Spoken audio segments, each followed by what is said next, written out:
किसी को ना एक बात हमेशा याद रखनी चाहिए कि जो हमारी ये इंटरनल जर्नी है ना, वो हमेशा हमें अकेले ही तय करनी होती है। कोई हमारा साथ निभाने वाला नहीं है।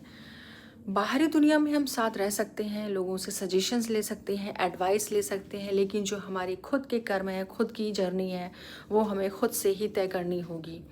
इसको एक स्टोरी के फॉर्म में समझते हैं, और जिसने ये चीज़ समझ लीजिए कि उसकी ज़िंदगी बहुत आसान हो जाएगी। वो बहुत इजी तरीके से अपने कर्मों का वहन करेगा।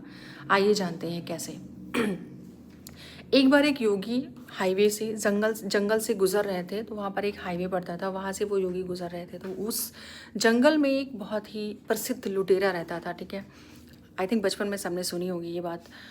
तो वो जो है आकर के योगी के ऊपर अटैक करता है, हमला कर देता है। तो वो योगी जो थे, गुरु जो थे, उन्होंने उससे सिर्फ एक सिंपल सा क्वेश्चन पूछा कि क्या तुम ये जो कर रहे हो, इसमें ये किसके लिए कर रहे हो? तो उसने कहा अपने परिवार का भरण पोषण करने के लिए कर रहा हूँ, उनको पालता हूँ मैं अपने परिवार के लिए करता हूँ। अच्छी चीज़ है ये, मैं उनके लिए करता हूँ, मतलब मैं अपने पुण्य कर रहा हूँ। हालांकि मारना बुरा है, लेकिन मैं अपने परिवार के को चलाने के लिए कर रहा हूँ। तो उन्होंने कहा कि मुझे तुम बांध दो, मैं कहीं भागूंगा नहीं, बस एक बार जा कर के सिर्फ उनसे इतना पूछ लो कि क्या तुम्हारे कर्म में वो भागीदार हैं। उसने वही किया, वो गया अपने घर और अब सबसे पहले अपने पिता से पूछा। तो उसके पिता ने कहा बिल्कुल नहीं, सवाल ही नहीं उठता। तुम्हारा फर्ज है हमारा भरण पोषण करना, हमें पालना तुम्हारी जिम्मेदारी है। तुम कैसे करते हो ये तुम्हारे कर्म है, तुम जानो।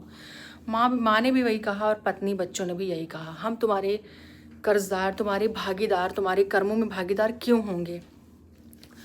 वो बहुत दुखी हुआ और वापस आकर के अपने जो योगी बाबा थे उनके चरणों में गिर गया। उनसे कहा कि बाबा, मेरे जो कर्म है उनका भागीदार कोई भी बनना नहीं चाह रहा है। तो इससे ये सिद्ध हो रहा है कि हमारी जो इंटरनल जर्नी है वो हमें अकेले ही तय करनी है, हमारे कर्मों का वहन हमें खुद करना है। तो हम क्यों ना अपने कर्मों को हम सही रास्ते पर ले चलें और सही से उनका वहन करें। हम क्यों उनको गलत रास्ते पर लेकर चलें। गलत रास्ते पर लेकर नहीं चलेंगे तो हमें किसी चीज़ का बोझ नहीं होगा, किसी चीज़ का दुख नहीं होगा कभी, और हम बहुत हंसी खुशी और अच्छे से सही रास्ते पर चलते हुए अपने जीवन का वहन करेंगे।